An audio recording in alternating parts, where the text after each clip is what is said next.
देखो बच्चों, कल आप लोगों को जो है यौगिक के बारे में समझाए थे और उसके गुण के बारे में बताए थे, उसकी पहचान भी बताए थे। आज जो है आप लोगों को मिश्रण के बारे में हम बताने जा रहे हैं। जैसा कि आपको हम बताए थे कि संरचना के आधार पर पदार्थ को 3 वर्गों में बांटा गया है, तत्व, यौगिक और मिश्रण। तो तत्व और यौगिक के बारे में तो समझा चुके हैं। आज हम लोग मिश्रण के बारे में समझेंगे, देखेंगे।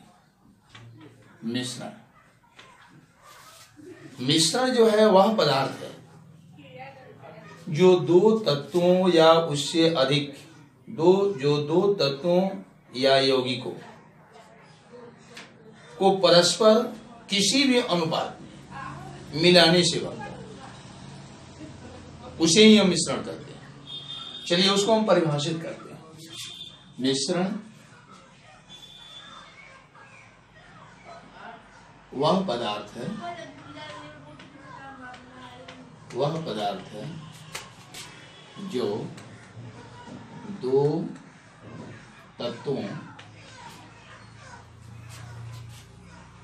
या यौगिकों दो या अधिक तत्वों या यौगिकों को किसी भी अनुपात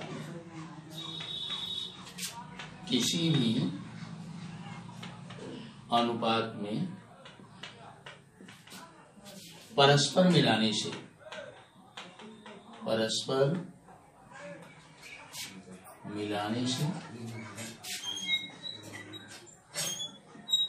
बनता है।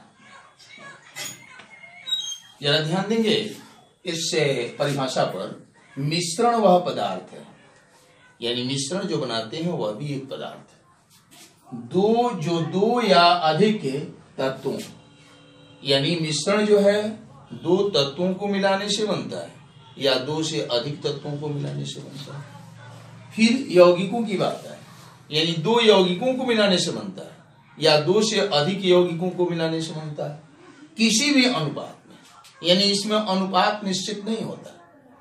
मिश्रण को बनाने में जो हम तत्वों को मिलाते हैं या यौगिकों को मिलाते हैं उसमें अनुपात निश्चित नहीं होता, उसको किसी भी अनुपात में मिलाया जा सकता है और मिलाने पर जो बनता है वही मिश्रण होता है।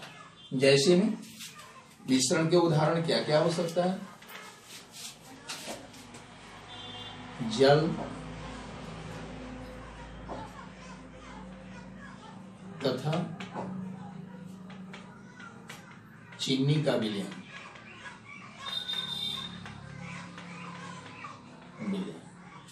जल तथा चीनी का विलयन, यानी जल में हम चीनी डाल करके उसका विलयन बनाते हैं, वह भी एक मिश्रण का उदाहरण है।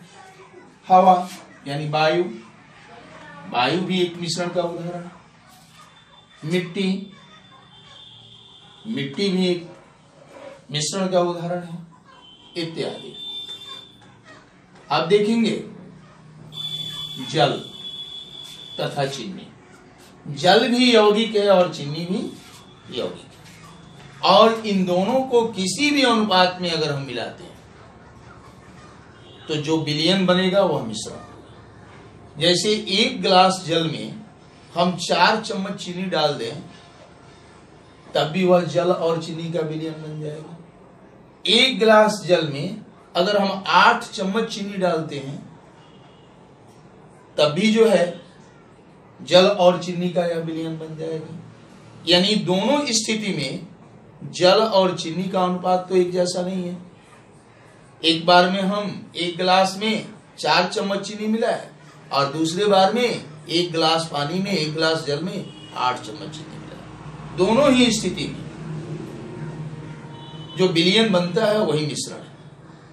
अब देखिए, इसमें जल और चीनी को जो मिलाया गया उसका कोई अनुपात निश्चित नहीं है। किसी भी अनुपात में हम मिला करके जल और चीनी का विलयन बना सकते हैं, यानी इस मिश्रण को हम तैयार कर सकते हैं। वायु को देखिए, वायु भी एक मिश्रण है। क्योंकि इसमें carbon dioxide gas, oxygen gas, nitrogen gas, धूल कण, जल वाष्प और भी छोटे छोटे बहुत से गैसें इसमें मिली रहती है। तो ये भी वायु जो है, यह भी जो है मिश्रण का उदाहरण। मिट्टी को देखिए, मिट्टी भी एक मिश्रण का उदाहरण है। मिट्टी में जो है रेत मिला हुआ रहता है, और क्या मिला होता है, तो जीवों का अवशेष मिला होता है। जैसे पेड़ पौधे हैं, उनकी पत्तियां, उनकी टहनियां का सड़ा गला अंश उसमें रहता है, या कीड़े मकोड़ों का जो है अवशेष उसमें मिला रहता है। तो इस तरह से मिट्टी भी क्या है, यह भी मिश्रण का उदाहरण है। इस तरह से हम मिश्रण में पाते हैं कि उनके जो अवयवी पदार्थ होते हैं वे एक दूसरे से किसी भी अनुपात में मिले रहते हैं और वे मिश्रण का निर्माण करते हैं। अब देखिए, मिश्रण बनाने में दो तत्व या दो से अधिक तत्व मिलाकर के किसी अनुपात में हम बना सकते हैं, या एक तत्व हो और एक यौगिक हो, या एक तत्व हो या एक से अधिक यौगिक हो, उसको हम किसी भी अनुपात में मिला करके मिश्रण बना सकते हैं। या दो यौगिक हो या दो से अधिक यौगिक हो, उनको भी हम किसी भी अनुपात में मिला करके मिश्रण को बना सकते हैं।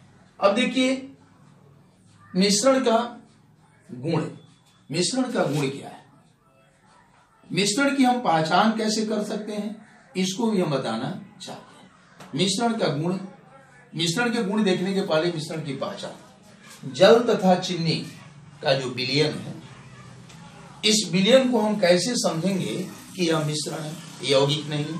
अब जैसे एक गिलास हम पानी ले लिए, उसमें 4 चम्मच चीनी डाल दिए, उसको हम घुला दिए, चीनी जो है बिल्कुल उसमें घुल जाता है, और बाहर से देखने पर या सूक्ष्मदर्शी यंत्र से देखने पर भी चीनी के कण उसमें दिखाई नहीं देते। लेकिन इस विलयन को हम कैसे जानते हैं कि यह मिश्रण है, तो उसको जब हम चखते हैं, उसका जब हम टेस्ट करते हैं, तो उसमें जल और चीनी दोनों का गुण विद्यमान रहता है। यह मिश्रण की सबसे बड़ी पहचान है कि मिश्रण में जो जो अवयवी पदार्थ होते हैं, यानी मिश्रण जिन जिन अवयवी पदार्थों से मिलकर बने होते हैं, उनका गुण जो है मिश्रण में विद्यमान रहता है। जैसे आपको उदाहरण दिए, चीनी और जल का विलयन अलग से देख करके हम नहीं बता सकते हैं कि यह चीनी और जल का विलयन है, लेकिन जब उसको हम चखते हैं तो चखने से, उसके टेस्ट से यह पता चल जाता है कि इसमें चीनी जो है घोला गया, यानी उसमें जो अवयवी पदार्थ है चीनी, उसका गुण उसमें विद्यमान रहता है। उसमें जो अवयवी पदार्थ है जल, उसका गुण विद्यमान रहता है। टेस्ट के द्वारा उन दोनों के गुणों का पता चल जाता है। तो यह मिश्रण की सबसे बड़ी पहचान है। दूसरा, मिट्टी को देखिए, मिट्टी में जो जीवों का अवशेष होता है, एक मुट्ठा मिट्टी को हम एक गिलास जल में अगर हम डाल देते हैं, तो उसमें देखते हैं कि कुछ कण जो है गिलास के पीदी में बैठा दिखाई देता है, कुछ जो है पानी के ऊपरी सतह पर तैरते हुए दिखाई पड़ते हैं, और कुछ पानी के मध्य भाग में तैरते हुए दिखाई देते हैं। तो मिट्टी के जो कण हैं वे बिल्कुल स्पष्ट अलग अलग दिखने लगते हैं। जो जीवों का अवशेष होता है वह जल के ऊपरी सतह पर तैरने लगता है। जो उसमें बालू और कंकड़ होते हैं वे गिलास के पीदी में बैठ जाते हैं। इस तरह से मिट्टी में जो जो अवयवी पदार्थ होते हैं, जो मिले होते हैं, वे स्पष्ट नजर आने लगते हैं। और मिट्टी में जो वायु के कण मिले होते हैं, वे बुलबुला के द्वारा पानी से बाहर निकल जाते हैं। इस तरह से मिश्रण का हम पहचान करते हैं, उसको टेस्ट करके या उसे हम देख करके। अगर देखने से पता नहीं चलता है उनके अवयव अवयव जो है स्पष्ट दिखाई नहीं देते हैं, तो फिर उनको जो है हम चेक करके यह बता सकते हैं कि उसमें कौन कौन से पदार्थ का विलयन बना है या मिश्रण बना है। जैसे एक गिलास जल में अगर हम 4 बूंद नींबू का रस डाल दें, 4 बूंद नींबू का रस अगर डालते हैं तो वह जो है धीरे धीरे नींबू का रस पूरे जल में मिल जाता है। और उस जल के किसी भी भाग से अगर हम टेस्ट लेते हैं उसका, तो उसमें नींबू का जो है स्वाद होता है और स्पष्ट यह हमें पता चल जाता है कि यह विलयन जो है, यह मिश्रण जो है जल और नींबू के रस से बना है। इस तरह से मिश्रण का पता चलता है। यानी मिश्रण वह पदार्थ है जिसमें अवयवी पदार्थों का गुण विद्यमान रहता है। हाँ, एक और बात है, मिश्रण के अवयवों को सरल यांत्रिक विधियों द्वारा अलग किया जा सकता है। सरल यांत्रिक विधियों द्वारा अलग किया जा सकता है मिश्रण के अवयवों को। मिश्रण की यह भी बड़ी पहचान है, मिश्रण का यह भी एक बहुत बड़ा गुण है। जैसे हम चीनी और जल का मिश्रण बनाते हैं, विलयन बनाते हैं, अगर उस विलयन को हम किसी बर्तन में रख कर गर्म करते हैं तो जल जो है उसमें का धीरे धीरे वाष्प बन करके उड़ जाता है, वाष्पित हो जाता है और चीनी जो है अवशेष के रूप में उसे बच जाता है। इस तरह से चीनी और जल का जो विलयन होता है, मिश्रण होता है, उसे हम वाष्पीकरण विधि द्वारा एक दूसरे से पृथक कर सकते हैं। उसी तरह से और भी जो मिश्रण होते हैं उनको हम सरल यांत्रिक विधि द्वारा अलग कर सकते हैं। अब देखिए मिश्रण का गुण, मिश्रण का गुण जो है क्या होता है। मिश्रण जो है समांग होते हैं, मिश्रण समांग होते हैं, समांग होते हैं। यानी समांग होते हैं, इसका मतलब क्या है, समांग होते हैं, मिश्रण समांग होते हैं, ग होना चाहिए, मिश्रण समांग होते हैं। समांग होने का मतलब क्या होता है, किस मिश्रण को हम समांग कहते हैं। ऐसे मिश्रण जो है 2 भागों में बटा होता है, उसका 2 मुख्य भाग होता है, समांग मिश्रण और विसमांग मिश्रण। तो समांग मिश्रण किसको कहते हैं, तो वह मिश्रण जिसमें अवयव स्पष्ट नहीं दिखता है, या हम देख करके मिश्रण को यह नहीं बता सकते हैं कि वह किस किस चीज का मिश्रण है, वैसे मिश्रण को हम समांग मिश्रण कहते हैं। जैसे जल में अगर हम चीनी डाल करके घुलाते हैं या जल में हम नमक डाल करके घुलाते हैं तो वह नमक या चीनी जो है उसमें बिल्कुल घुल जाता है और हम देख करके अलग से यह नहीं बता सकते हैं कि यह जो है विलयन क्या क्या चीज का बना है या मिश्रण क्या क्या चीज का है, देख करके नहीं पता लग सकता है। चख करके टेस्ट करके हम पता लगा सकते हैं। यानी इसमें जो विलायक है जल, उसमें विलेय चीनी है या विलेय जो है नमक है, उसका संघटन जल में, जल के प्रत्येक भाग में, विलयन के प्रत्येक भाग में एक समान होता है, उसी को हम समान मिश्रण कहते हैं। यानी जिस विलयन में उनके अवयवों का संघटन विलयन के प्रत्येक भाग में एक समान हो, उसे हम समांग मिश्रण कहते हैं। यानी हम इसे ऐसे भी स्पष्ट तौर पर समझ सकते हैं, विलयन में, विलयन के प्रत्येक भाग में जो अवयव होते हैं उनका संगठन समान अनुपात में होता है। जैसे हम नमक और पानी का विलयन लेते हैं तो उस विलयन के किसी भी भाग से अगर हम विलयन को लेकर के टेस्ट करते हैं तो उसमें पानी और नमक का अनुपात समान होगा, चाहे वह विलयन के ऊपर वाले भाग से हम टेस्ट करें या विलयन के बीच वाले भाग से टेस्ट करें या विलयन के नीचे वाले भाग से हम टेस्ट करें, सभी जगह जल और नमक का अनुपात समान होता है, इसलिए इसको हम समांग विलयन कहते हैं। अब देखिए विषमांग विलयन कौन, विषमांग विलयन किसे कहते हैं? तो जिस विलयन में, जिस मिश्रण में उनके अवयवी पदार्थों का संगठन समान नहीं होता, यानी मिश्रण के प्रत्येक भाग में उनके अवयवी पदार्थों का संगठन समान नहीं हो, तो वह मिश्रण जो है विषमांग मिश्रण होता है। जैसे मिट्टी को ले लीजिए, मिट्टी जो है विषमांग मिश्रण का उदाहरण। मिश्रण समांग में कौन कौन आया उदाहरण? जल तथा चीनी का विलयन, ये समांग मिश्रण का उदाहरण है। जल तथा एल्कोहल, एल्कोहल एल्कोहल का विलयन,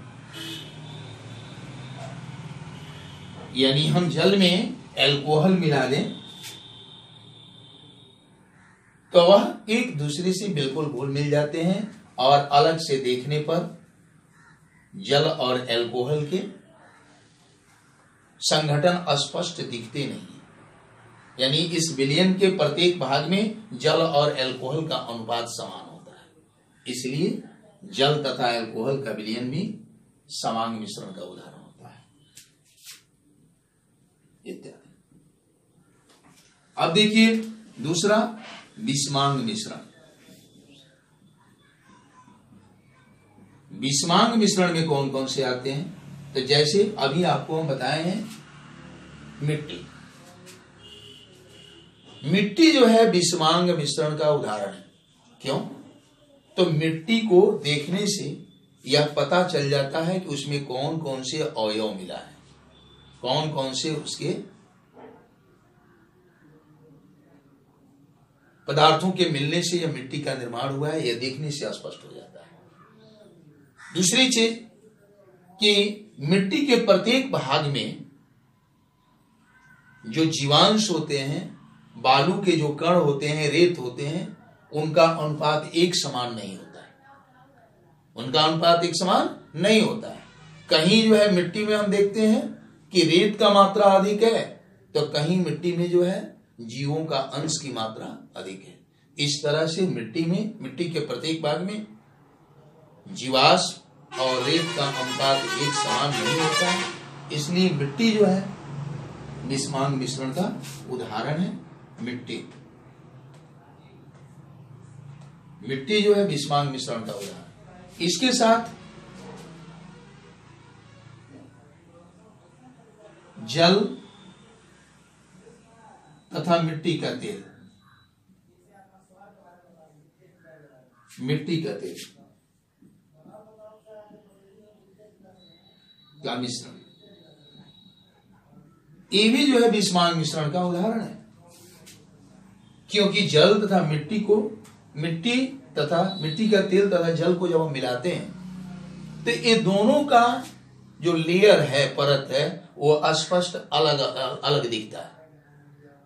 यानी इस विलयन को, इस मिश्रण को देख करके हम बता सकते हैं कि यह क्या क्या चीज का मिश्रण है। जल का अलग परत होगा, मिट्टी के तेल का परत अलग होगा, दोनों का रंग अलग अलग स्पष्ट दिखाई देता है, इसलिए जल तथा मिट्टी का तेल का मिश्रण जो है विषमांग मिश्रण का होता है।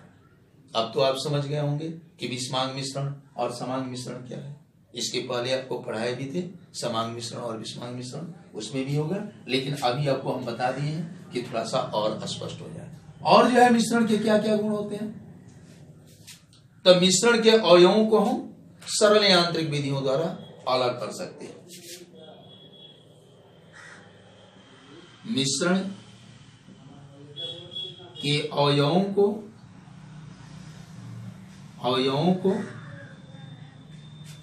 सरल यांत्रिक विधि द्वारा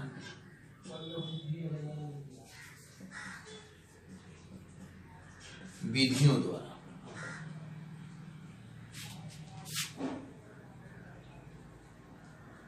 अलग अलग कर सकते हैं, कर सकते हैं। वह अलग अलग कौन सा विधि है? तो वाष्पीकरण,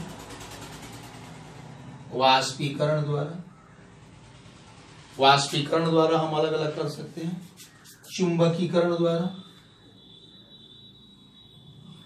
चुंबकीकरण विधि द्वारा अलग अलग कर सकते हैं। छानना विधि द्वारा हम अलग कर सकते हैं, छानना विधि द्वारा। इस तरह से बहुत से यांत्रिक विधि है, सरल यांत्रिक विधि है, जिसके द्वारा हम मिश्रण के अवयवों को अलग अलग कर सकते हैं। अब इसमें वाष्पीकरण है। वाष्पीकरण भी एक सरल यांत्रिक विधि है, जिसके द्वारा हम मिश्रण के अवयवों को अलग अलग कर सकते हैं। जैसे एक गिलास पानी में अगर 4 चम्मच नमक डाल दिया गया हो, मिश्रित कर दिया गया हो, विलयन बना दिया गया हो, तो वाष्पीकरण विधि द्वारा उनके अवयवों को हम अलग कर सकते हैं। यानी जल को अलग कर सकते हैं और नमक को अलग कर सकते हैं। किसी बर्तन में हम उस मिश्रण को रख करके और जब गर्म करेंगे तो जल जो है वाष्पित होकर के निकल जाएगा, बाहर चला जाएगा, और जो है अवशेष के रूप में उस बर्तन में नमक बच जाएगा। तो वाष्पीकरण विधि द्वारा हम जल और नमक के मिश्रण को अलग कर सकते हैं।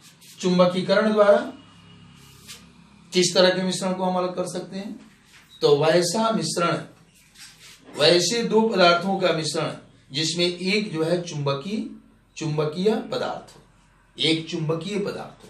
चुंबकीय पदार्थ का मतलब जो चुंबक से आकर्षित होता है, उसको हम चुंबकीय पदार्थ कहते हैं। जैसे लोहा का चूर्ण चुंबकीय पदार्थ है।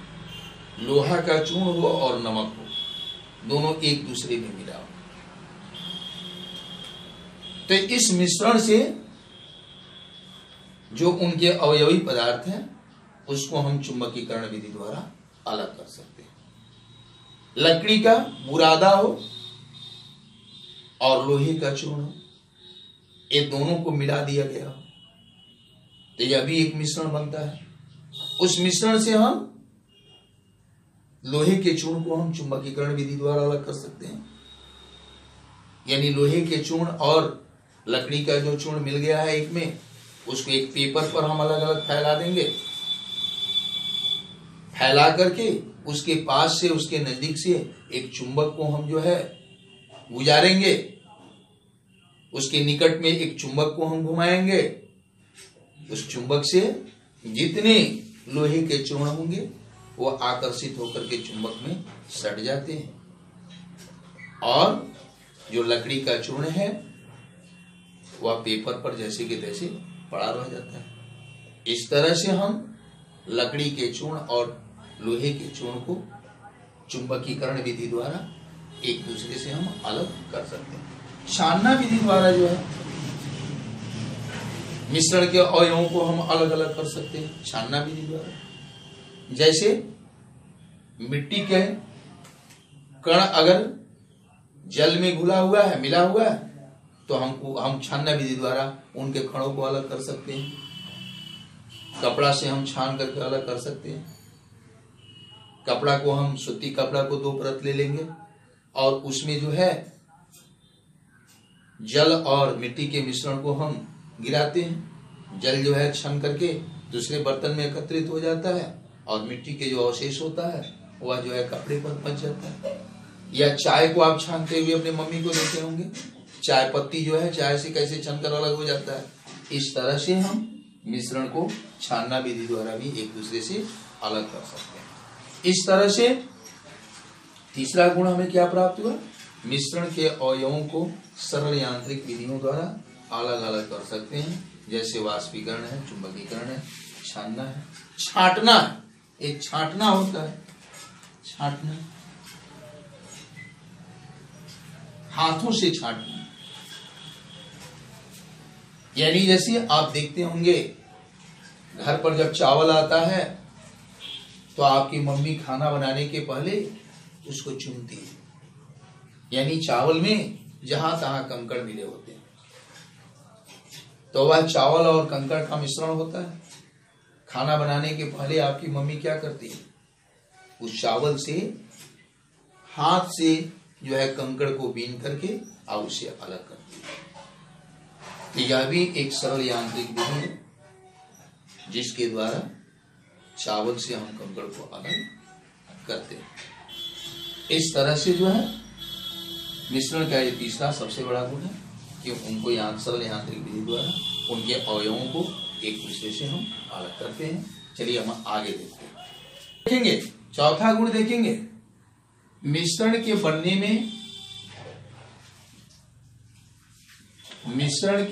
में न ऊर्जा का उत्सर्जन होता है, न अवशोषण।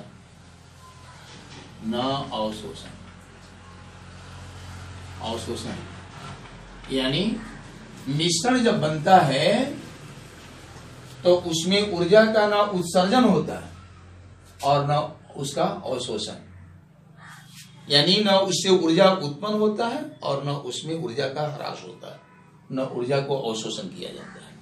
जैसे अगर हम पानी और चीनी का विलयन हम बनाते हैं, मिश्रण बनाते हैं, तो उसमें न ऊर्जा का उत्सर्जन होता है और न उसका अवशोषण ही होता है।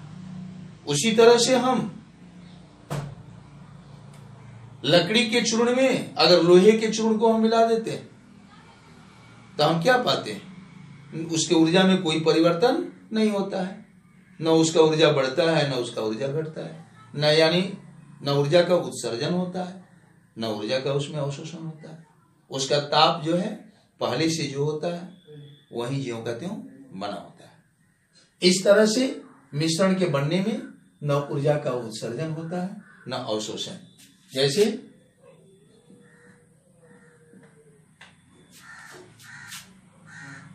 चीनी तथा जल का मिश्रण में, चीनी तथा जल का मिश्रण में ऊर्जा का न उत्सर्जन होता है न अवशोषण होता है। लकड़ी के चूर्ण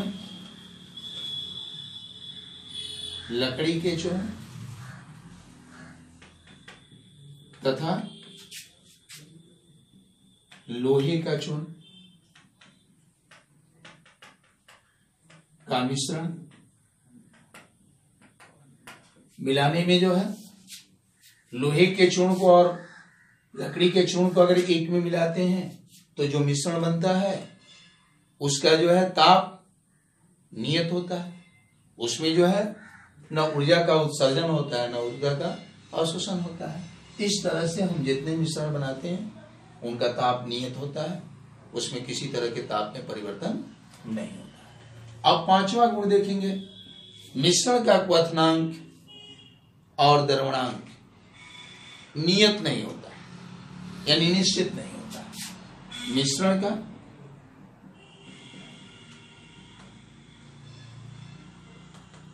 द्रवणांक एवं क्वथनांक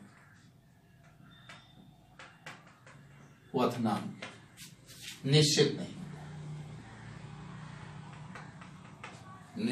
होता। यानी यह गुण जो है यौगिक के गुण से बिल्कुल विपरीत होता है।